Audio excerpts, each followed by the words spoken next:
Daripada Anas bin Malik radhiyallahu anhu berkata, Nabi SAW pernah berdoa, Allahumma inni a'udzubika minal barasi wal jununi wal juzami wa min sayil asqam.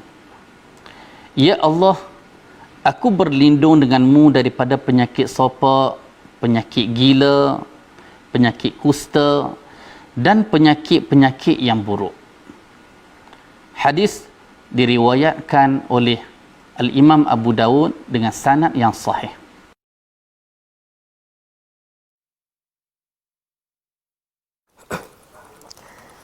Bismillahirrahmanirrahim.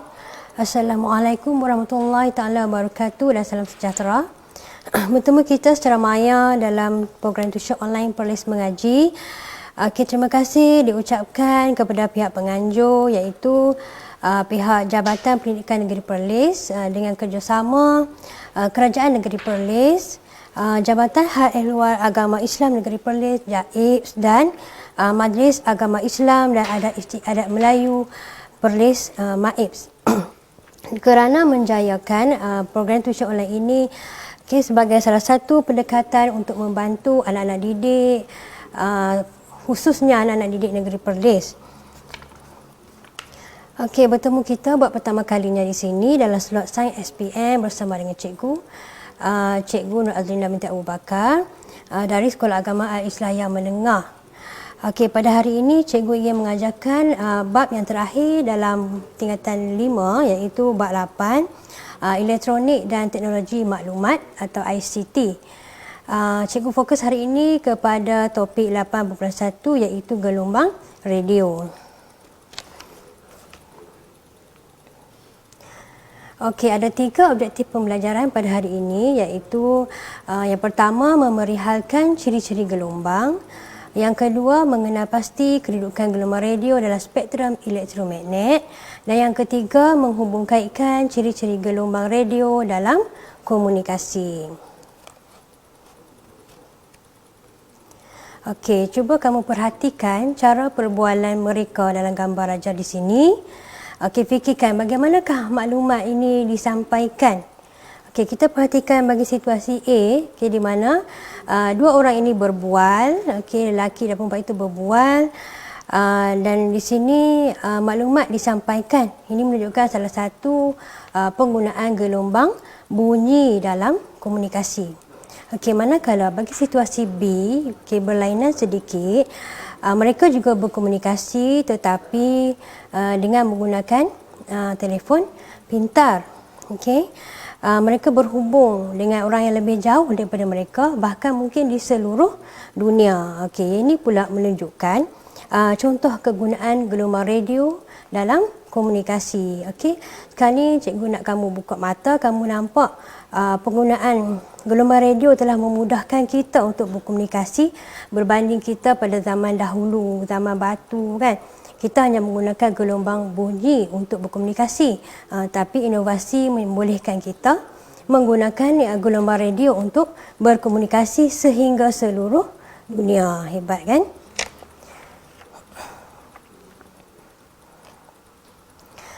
Okey, seterusnya. Okey, perhatikan bagaimana maklumat dari internet disampaikan ke semua tempat. Okey, kita perhatikan zaman sekarang ini mudah. Kamu berada di rumah tetapi kamu boleh belajar di rumah hanya menggunakan talian internet. Macam keadaan yang berlaku sekarang. Okey, macam mana? Dengan cara menggunakan komunikasi gelombang radio dalam komunikasi jarak jauh. Okey, ini contoh-contoh alat komunikasi dalam kehidupan harian kita. Okey, cuba perhatikan 3 persoalan ini. Yang pertama, kamu tahukah alat komunikasi menggunakan gelombang untuk berfungsi? Okey, kita guna banyak alat komunikasi terutama yang dekat dengan kita, telefon, kan, handphone. Kita menggunakan gelombang, setiap hari kita menggunakan gelombang. Okey, apa pula maksud gelombang? Dan yang ketiga, gelombang apa yang terlibat dalam sistem komunikasi itu? Kita guna telefon, kita tengok TV, kita dengar radio, kita guna internet. Kamu fikir tak sebenarnya gelombang apa yang bolehkan kita guna semua tu? Okey. mesti kamu tertanya-tanya kan. Jadi kamu ikuti pembelajaran cikgu hari ini untuk kenal apa itu gelombang radio.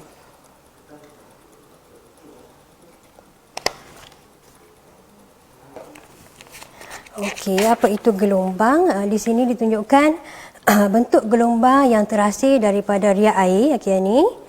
Okey, kemudian yang satu lagi ni gelombang yang terhasil daripada ayunan spring.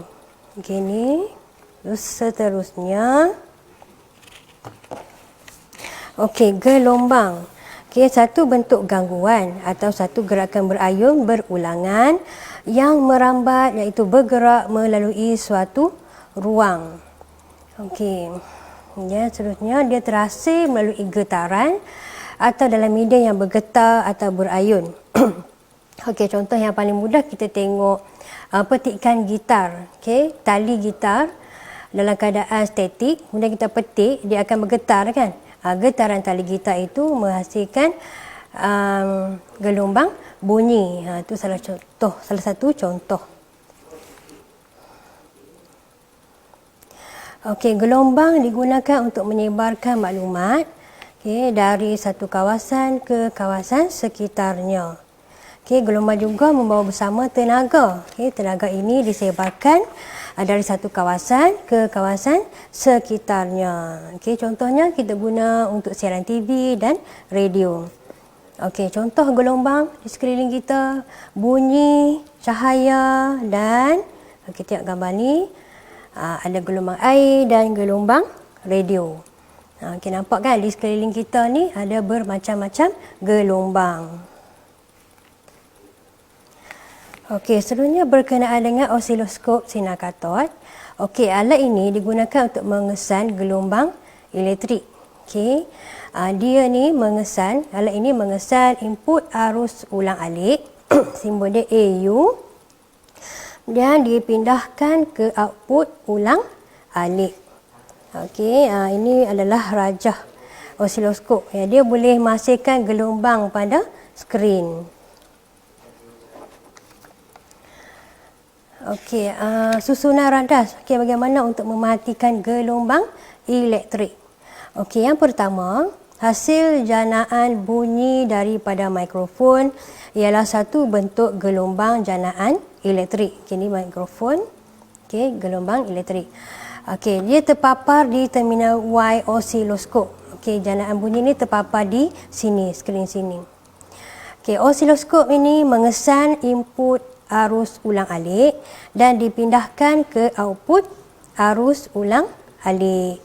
Di sini terdapat butang kawalan dasar masa yang boleh digunakan untuk mendapatkan perubahan amplitud input Y terhadap masa.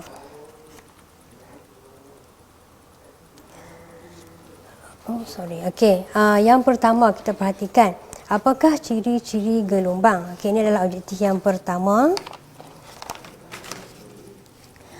Kita perhatikan di sini, ciri-ciri gelombang kita nak perhatikan dari segi 4 aspek, iaitu laju gelombang, amplitud gelombang, panjang gelombang dan frekuensi gelombang.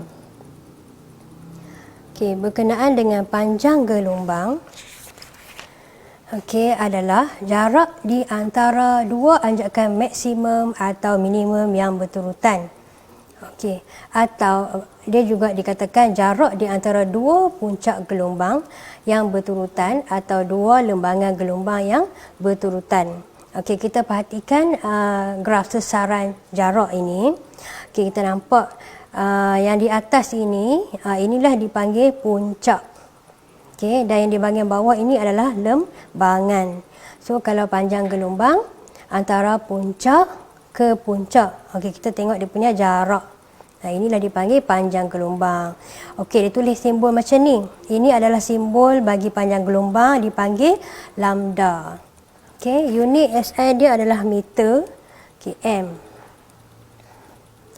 Yang kedua kita nak tengokkan dari segi frekuensi gelombang. Apa dia frekuensi? Merujuk kepada bilangan getaran lengkap yang boleh dilakukan dalam masa 1 saat. Dalam 1 saat. Kita tengok macam mana getaran lengkap.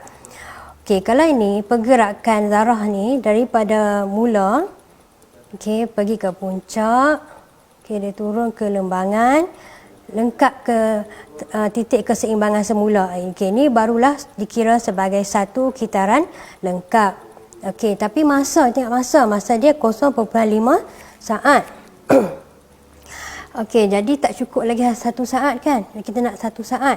Okey, jadi bergetar lagi zarah ini bergetar lagi, membentuk satu lagi ayunan. Okey, sekarang ni dia dah buat 1 dan 2 kitaran dalam masa 1 saat. Okey, bila ada 2 kitaran dalam masa 1 saat, maksudnya frekuensi bagi gelombang ini adalah 2 Hz. Okey, Hz ni adalah unit untuk mengukur frekuensi.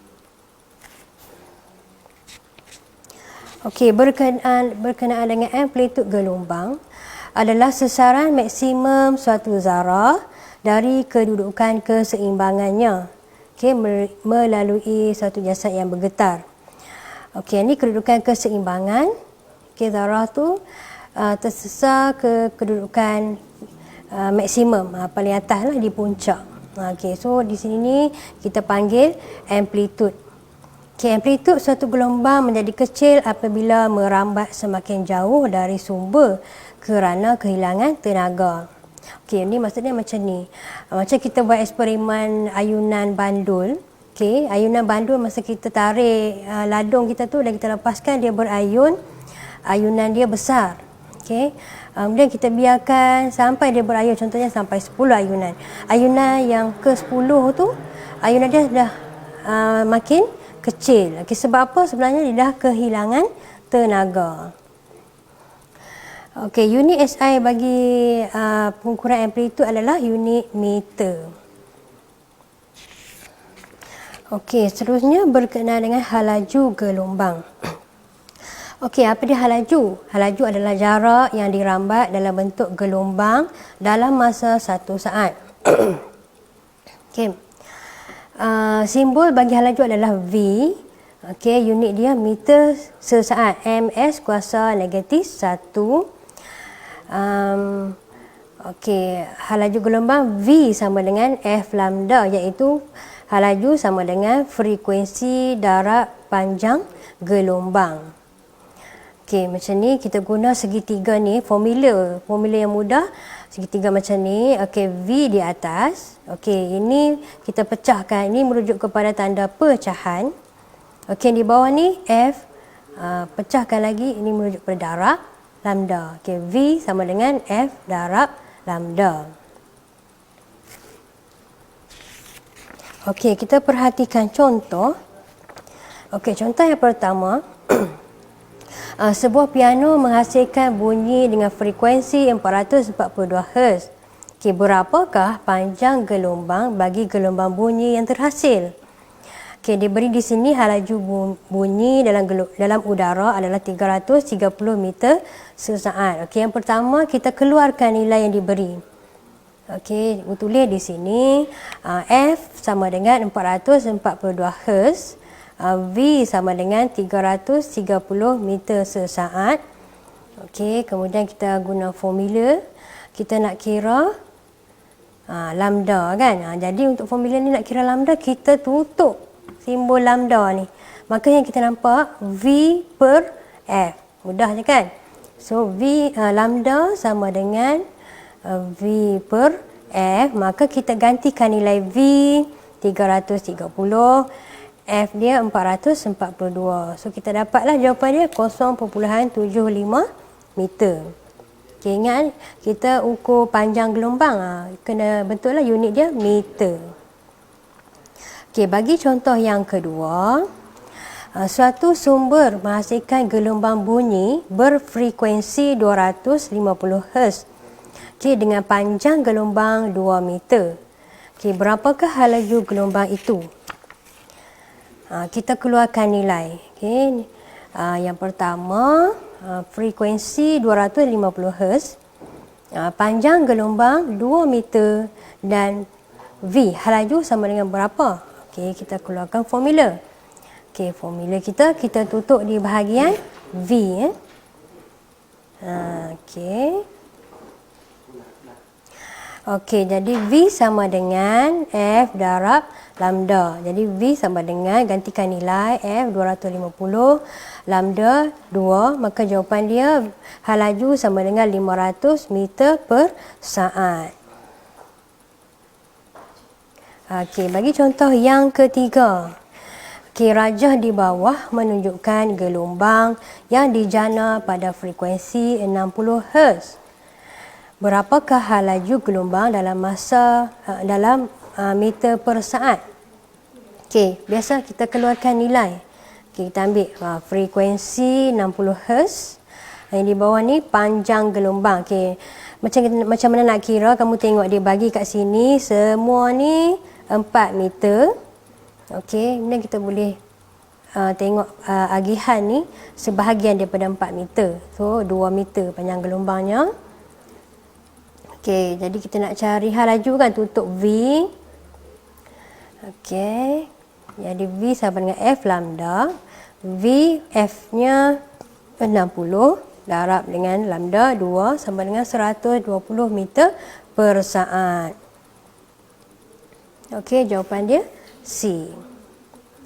Okey, sebenarnya objektif kita yang kedua, di manakah kedudukan gelombang radio dalam spektrum elektromagnet? Okey, kita nak cari kedudukan dia di mana. Okey, yang pertama ni kita nak tengok perbandingan antara gelombang mekanikal dan gelombang elektromagnet. Okey, yang pertama ni, kedua-dua ni adalah merupakan suatu gelombang, okey, mekanikal dan elektromagnet. Okey, perbandingannya, gelombang mekanikal, okey, dia terhasil dari zarah-zarah medium yang bergetar. Okey. Manakala gelombang elektromagnet terhasil dari ayunan medan magnet dan medan elektrik. Okey, gelombang mekanikal tidak boleh merambat dalam vacuum. Okey, maksudnya dia perlukan medium untuk merambat ataupun untuk bergerak. Macam iaitu medium berpejal, cecair, gas. So kalau tak ada medium dia tak boleh bergerak. Okey, tetapi gelombang elektromagnet dia boleh merambat dalam vacuum. Maksudnya tanpa ada medium kita boleh gelombang ini boleh bergerak. Okey, contoh gelombang mekanikal adalah gelombang air dan gelombang bunyi. Okey, kalau ikutkan kamu dah belajar tentang gelombang bunyi di peringkat mendengar rendah. Okey, kita dah belajar sebelum ni gelombang bunyi memang memerlukan medium untuk bergerak. Okey, sekarang di peringkat SPM kita akan belajar pula tentang gelombang elektromagnet. Okey, apa dia itu? Contoh-contohnya gelombang cahaya dan gelombang radio. Okey, sebenarnya gelombang elektromagnet ini adalah dalam bentuk gelombang melintang. Okey. Sebenarnya gelombang ada dua bentuk lah, gelombang membujur dan gelombang melintang. Okey, kita perhatikan video tentang dua jenis gelombang ini. Tangan Dr. Zhou ke atas dan ke bawah telah menghantar tenaga bergerak. Tenaga tersebut bergerak melalui spring selingki. Bagaimana spring selingki ini bergerak adalah melalui gelombang melintang iaitu transverse wave. Melalui gelombang melintang, zarah-zarah medium bergetar pada sudut tepat iaitu berserenjang terhadap arah gerakan gelombang yang dilalui. Perhatikan dengan teliti, didapati bahawa terdapat beberapa gelung spring itu merapat bersama. Kemudian perlahan-lahan bergerak menjauh. Ini adalah kerana getaran zarah medium adalah selari dengan arah gerakan gelombang. Gelombang bergerak dari kanan ke kiri dan zarah-zarah juga bergetar dari kanan ke kiri. Ini adalah gelombang membujur iaitu longitudinal wave. Gelombang bunyi adalah satu contoh gelombang membujur. Okey, berkenaan dengan gelombang ini. Okey, yang pertama kita tengok dari segi gelombang melintang. Okey, gelombang melintang ialah gelombang yang merujuk kepada arah getaran zarah medium berserenjang dengan arah perambatan gelombang. Okey, kita tengok rajah di sini. Yang berwarna merah ni merujuk kepada zarah medium. Okey, kamu nampak kan getaran zarah medium bergerak macam ni. Okey, kita nampak atas ke bawah. Okey, maknanya gerakan ni ke bawah. Manakala perambatan gelombang pula arah ke kanan sini. So nampak di sini. Okey, dia akan membentuk sudut 90 darjah kan. Ini dipanggil berserenjang. Okey, contoh bagi gelombang melintang ini adalah gelombang elektromagnet yang akan kamu pelajari nanti dan gelombang air. Okey, seterusnya tentang gelombang membujur. Okey, gelombang yang merujuk kepada arah getaran zarah medium. Okey, di sini kamu perhatikan di sini. Zarah-zarah yang berwarna merah ini dia bergerak ke kiri, ke kanan, ke kiri, ke kanan, dan lama kelamaan semakin ke kanan. Okey, dan arah perambatan gelombang juga ke kanan. Okey, jadi ini menunjukkan bahawa arah getaran zarah medium selari dengan arah perambatan gelombang. Okey, contoh bagi gelombang membujur adalah gelombang bunyi. Okey, berkenaan dengan gelombang elektromagnet. Okey, gelombang elektromagnet sebenarnya dia berbeza dari segi panjang gelombang. Okey, ni merujuk pada panjang gelombang. Maksudnya ada yang panjang gelombang dia panjang, ada yang pendek. Dan berbeza dari segi frekuensi. Ada yang berfrekuensi tinggi dan ada yang berfrekuensi rendah. Okey, dia bergerak dengan kelajuan cahaya iaitu 3·10⁸ meter per saat. Gelombang elektromagnet juga bergerak menerusi vacuum dan mematuhi formula hal laju bersama dengan frekuensi darab panjang gelombang. Okey, sifatnya yang mempunyai frekuensi tinggi. Okey, macam inilah rupa frekuensi tinggi. Okey, sebab dia ada banyak ayunan lengkap dalam masa 1 saat. Okey, banyak ni kan. Tetapi dia mempunyai panjang gelombang yang pendek. Okay, sebab dia rapat-rapat, maka panjang gelombang dia pendek. Okey, satu lagi, jika dia berfrekuensi rendah, okey, maksudnya bilangan ayunan lengkap dalam masa 1 saat tidak banyak. Okey, maka panjang gelombang dia panjang. Okay, sebab jarak antara puncak ke puncak dia lebih jauh. Okey, berkenaan dengan spektrum elektromagnet. Okey, spektrum elektromagnet ini merujuk kepada gelombang elektromagnet.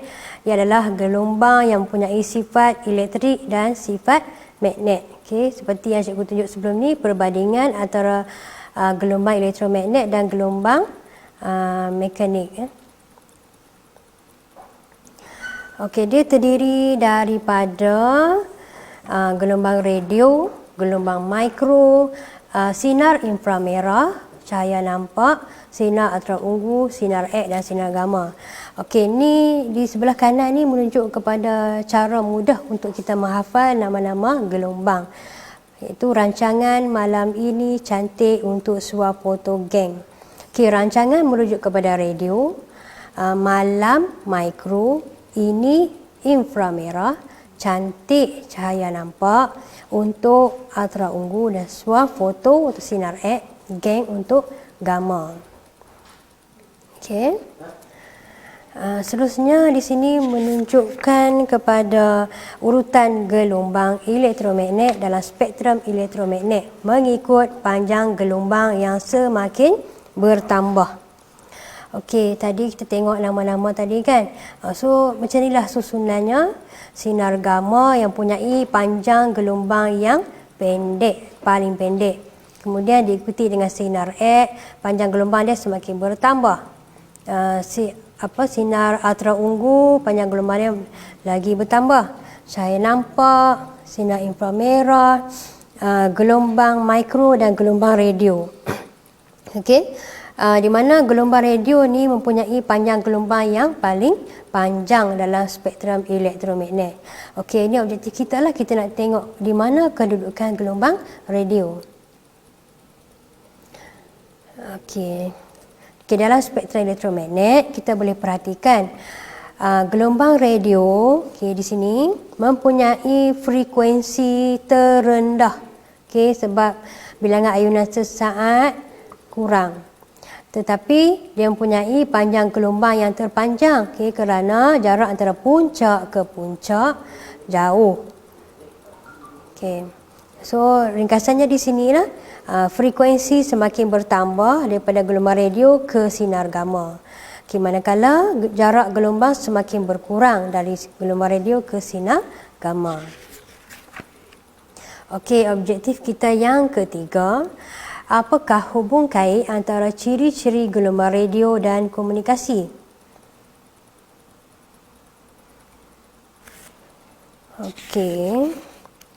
Kita perhatikan yang ni ulang tayang balik kedudukan gelombang radio dalam spektrum elektromagnet.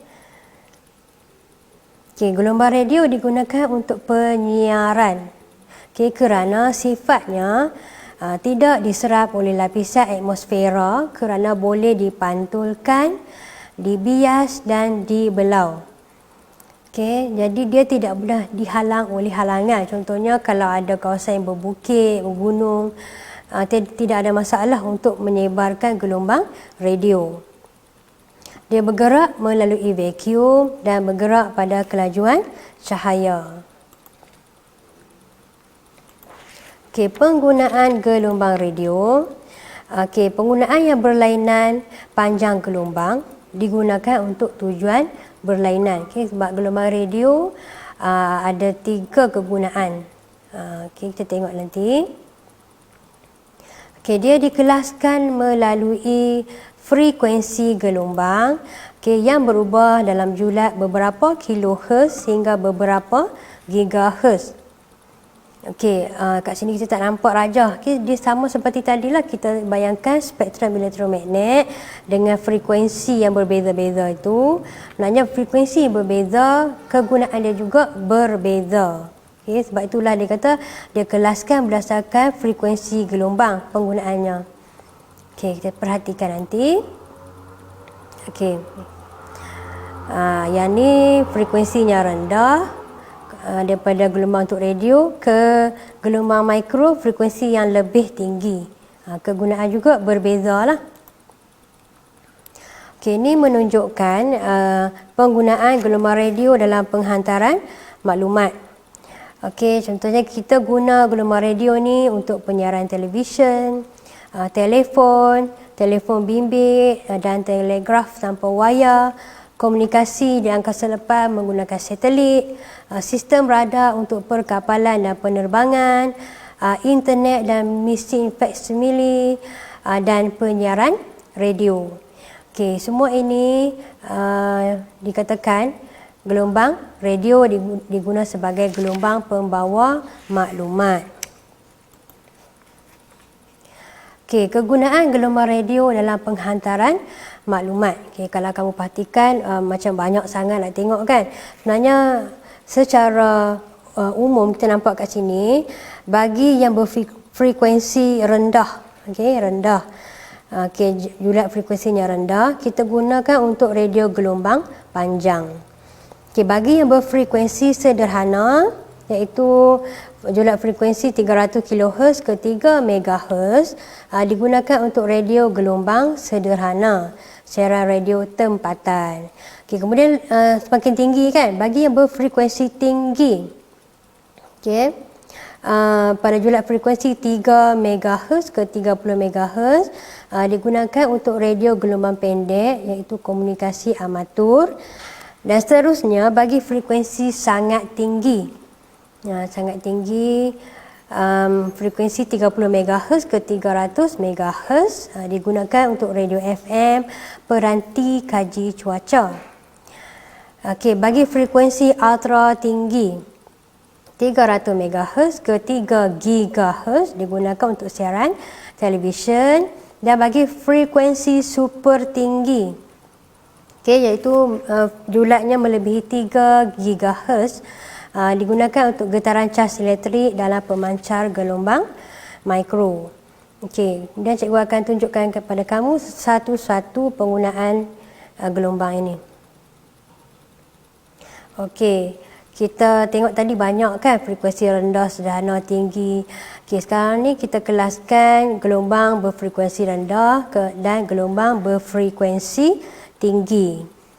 So kita tengok daripada gambar ajar spektrum elektromagnet kita, frekuensi yang semakin ke kanan ni kan semakin tinggi, iaitu UHF daripada LW.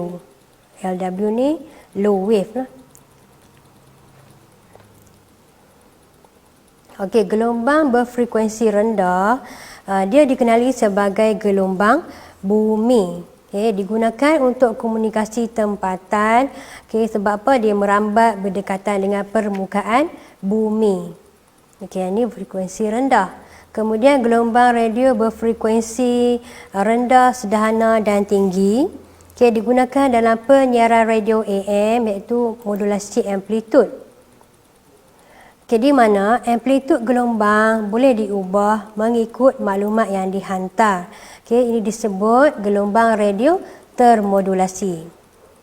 Daripada jadual yang cikgu tunjuk tadi, penggunaan tadi, contoh kita tengok di sinilah bagi frekuensi rendah, frekuensi sederhana dan frekuensi tinggi. Penggunaan gelombang dia untuk radio gelombang panjang, radio gelombang sederhana, radio gelombang pendek. Seterusnya untuk gelombang berfrekuensi tinggi, dikenali sebagai gelombang langit. Sebab apa langit? Dia bergerak pada jarak yang lebih jauh. Dan gelombang ini juga dia lagi advance sebab dia boleh dipantul balik oleh lapisan ionosfera. Dan gelombang radio berfrekuensi amat tinggi, VHF, diguna dalam penyiaran radio FM, iaitu modulasi frekuensi. Di mana perubahan atau modulasi frekuensi ini ialah proses mengubah frekuensi gelombang radio. Dia mengubah mengikut maklumat yang dihantar. Kita panggil dia gelombang termodulasi frekuensi. Ini penggunaan gelombang frekuensi sangat tinggi digunakan untuk radio FM. Radio FM. Seterusnya berkenaan dengan gelombang mikro. Gelombang mikro dikenali sebagai gelombang angkasa.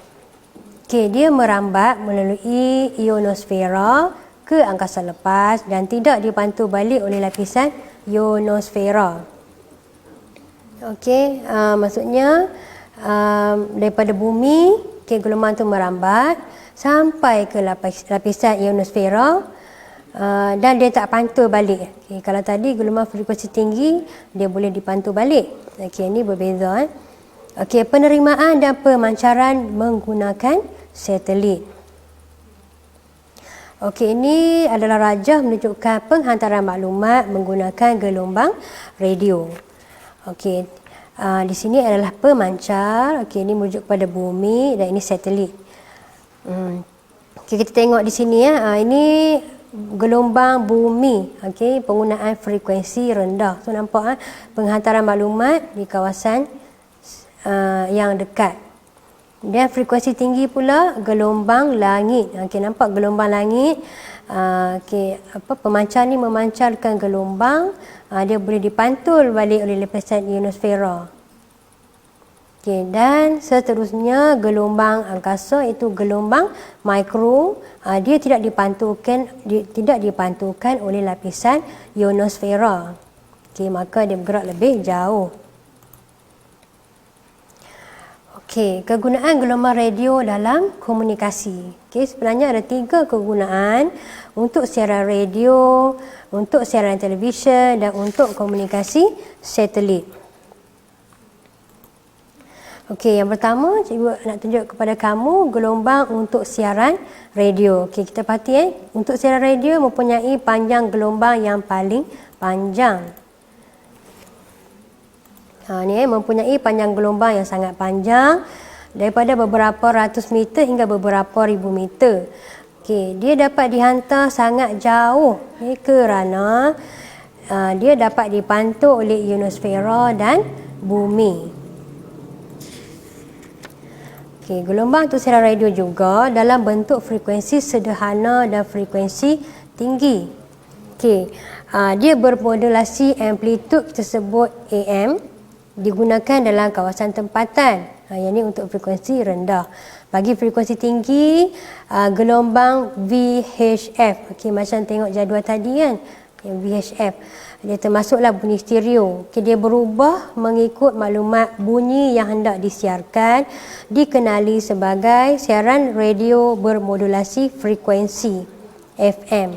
Maksudnya kita ada radio bermodulasi amplitud bagi frekuensi sederhana, radio bermodulasi frekuensi bagi frekuensi tinggi. Okey, inilah yang merujuk kepada jadual yang tadi tu, bagi frekuensi rendah. Kan? Kita ada juga siaran radio, ni radio AM. Bagi frekuensi yang sangat tinggi, radio FM. Okey, sebenarnya yang kedua, gelombang untuk siaran TV. Okey, dia mempunyai panjang gelombang yang panjang, iaitu 10 cm kepada beberapa meter. Okey, digunakan untuk menghantar maklumat pada jarak dekat. Okey, kerana apa? Dia menggunakan aerial untuk menerima gelombang TV di tempat tinggi. Sebab apa? Ciri-ciri dia adalah bergerak lurus. Okey, siaran televisyen menggunakan gelombang mikro. Okey, julat frekuensinya 300 MHz hingga 3 GHz. Menggunakan gelombang VHF dan UHF. Gelombang maksudnya ni very high frequency, ultra high frequency. Yang ni frekuensi ultra tinggi, siaran televisyen. Okey, dan yang ketiga, gelombang mikro. Okey, kedudukan dia di sini dalam spektrum elektromagnet. Okey, gelombang mikro ini mempunyai panjang gelombang yang pendek, iaitu beberapa milimeter hingga beberapa sentimeter. Digunakan dalam komunikasi, satelit komunikasi dan menghantar maklumat ke angkasa lepas. Okey, contohnya kita guna untuk radar, data komputer, komunikasi, radio, TV dan telefon. Okey, sifat gelombang mikro ini, dia bergerak dengan laju atau kelajuan cahaya, bergerak melalui vacuum, tidak mudah diganggu oleh perubahan cuaca dan banyak maklumat dapat dihantar serentak. Okey, kalau kamu perhatikan, sifat-sifat ini adalah sifat-sifat bagi gelombang radio. Okey, sebab dalam gelombang radio termasuk juga gelombang mikro.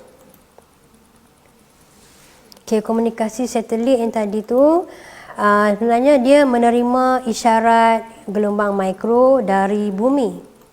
Okey, dia mempertingkatkan gelombang yang diterima tu, kemudian dia pancarkan gelombang ke kawasan penerima.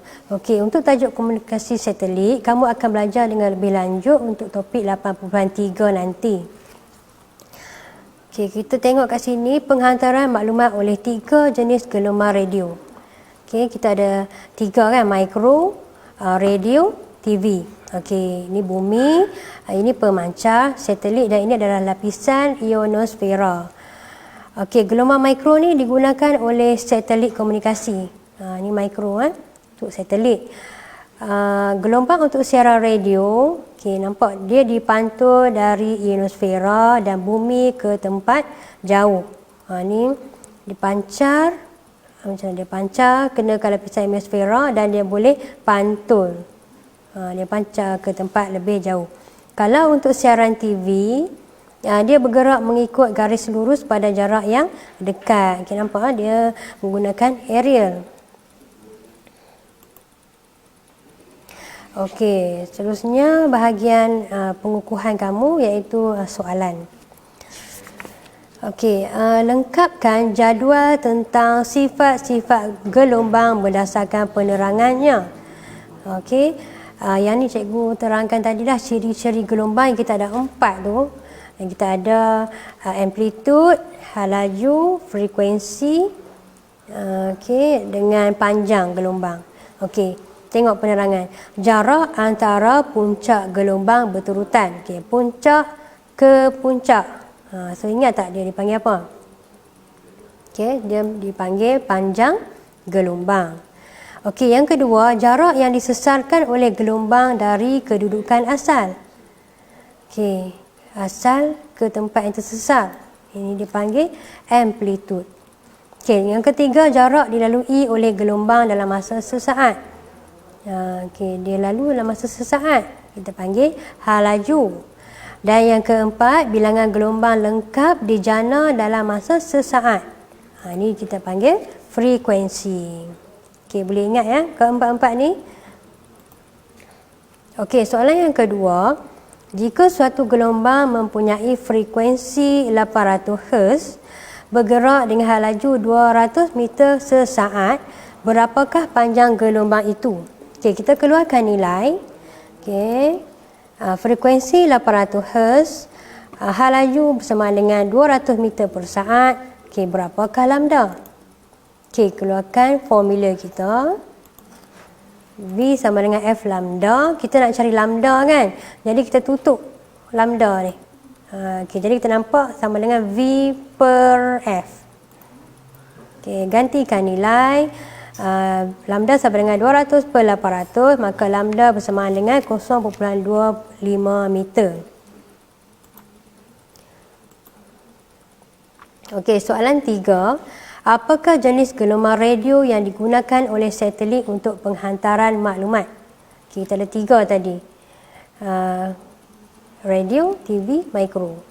So, ini satelit, maka kita guna gelombang mikro.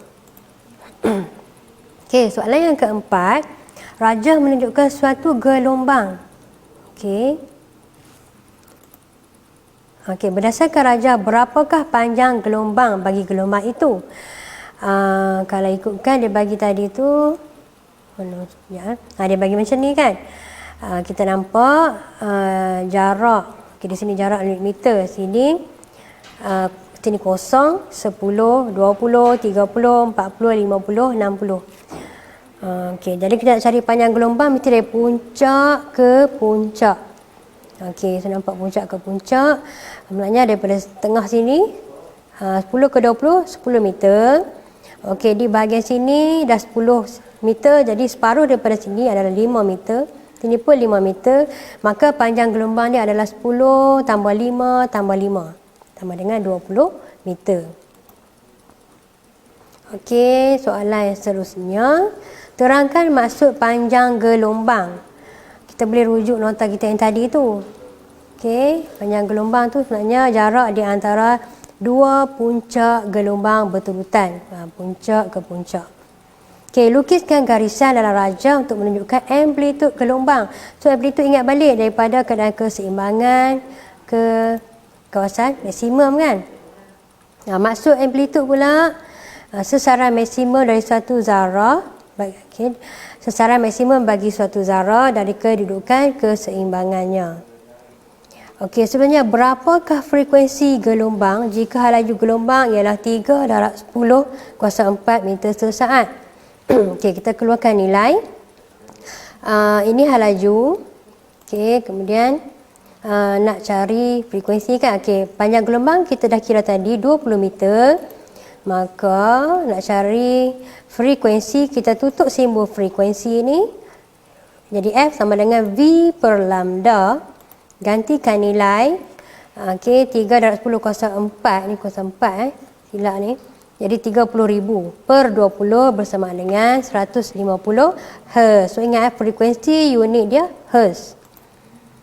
Okey, kemudian soalan terakhir. Rajah ini menunjukkan dua gelombang melintang. Okey, pertama kita perhatikan keadaan graf sesaran jarak.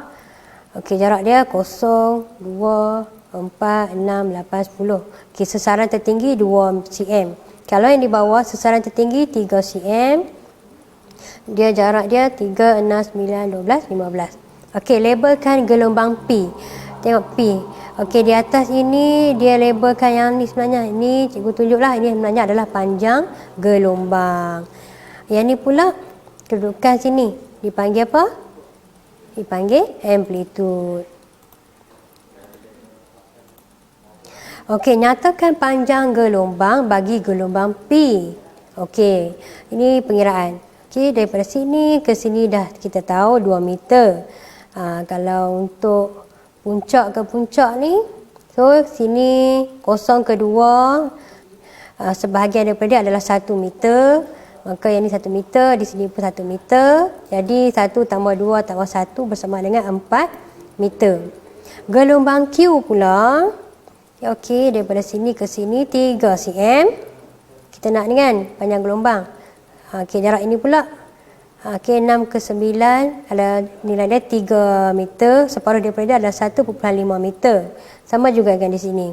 Jadi kita tambah ke 3 ni, kita dapat 6 meter. Okey, berdasarkan rajah, gelombang manakah mempunyai tenaga yang lebih tinggi? P ke Q? Okey, tahu tak? Okey, sebenarnya jawapan dia gelombang Q. Sebab apa? Okey, sebab gelombang Q mempunyai amplitude yang lebih tinggi. Macam mana tu amplitude lebih tinggi? So kita nampak kan jarak dia tersesar lebih tinggi daripada kedudukan keseimbangan. Okey, gelombang P mempunyai frekuensi 20 Hz. Hitung laju gelombang P. Kita keluarkan nilai F sama dengan 20 Hz. Panjang gelombang sama dengan 4 meter, maka laju sama dengan F darab lambda. Okey, kita tutup V kan, F darab lambda. Gantikan nilai. Okey, 20 darab 4 bersama dengan 80 meter sesaat. Okey, soalan yang sama juga, berapa laju gelombang Q?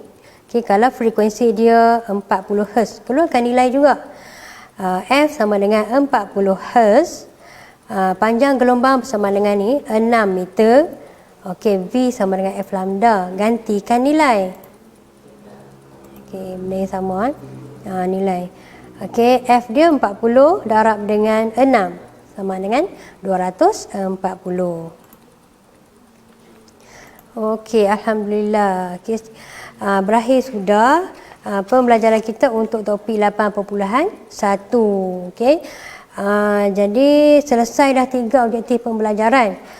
Jadi sepatutnya kamu sudah boleh menjelaskan tentang ciri-ciri gelombang, iaitu meliputi laju gelombang, panjang gelombang, amplitude gelombang dan frekuensi gelombang. Okey, ada 4 tu kan.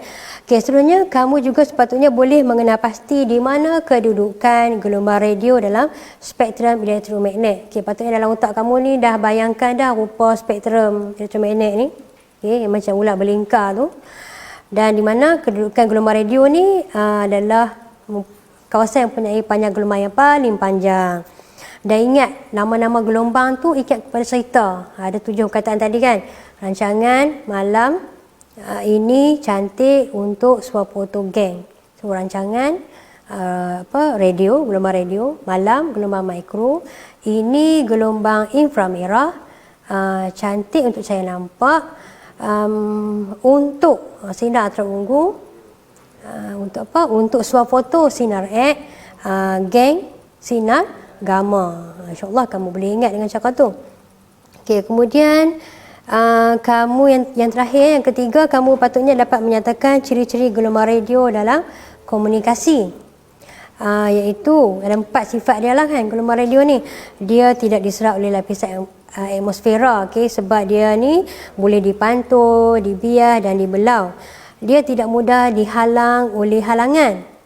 Lagi bergerak melalui vacuum dan bergerak pada kelajuan cahaya. Okey, sekiranya kamu masih belum dapat konsep tajuk ni, kamu boleh rujuk semula penerangan cikgu ni melalui Facebook Jabatan Pendidikan Negeri Perlis, bahagian Watch Tuition Online Perlis Mengaji. Ataupun kamu boleh juga cari dekat YouTube Tuition Online Perlis Mengaji Sains SPM. InsyaAllah moga-moga usaha cikgu ni bersama dengan pihak penganjur dapat membantu kamu belajar secara atas talian. Okey, yang terakhir dari cikgu, selamat kembali ke sekolah. InsyaAllah untuk tingkatan 5 dan 6 kita akan jumpa pada 24 hari bulan Jun nanti. Okey, yang lain-lain tu amalkan norma-norma baru, iaitu kerap basuh tangan, jaga penjarakan sosial, guna pelitup muka dan elakkan 3S. Elakkan tempat sesak, tempat sempit dan jangan sembang dekat. Seterusnya, thank you to our frontliners dan our teachers. Teachers will become our next frontliners, insyaAllah.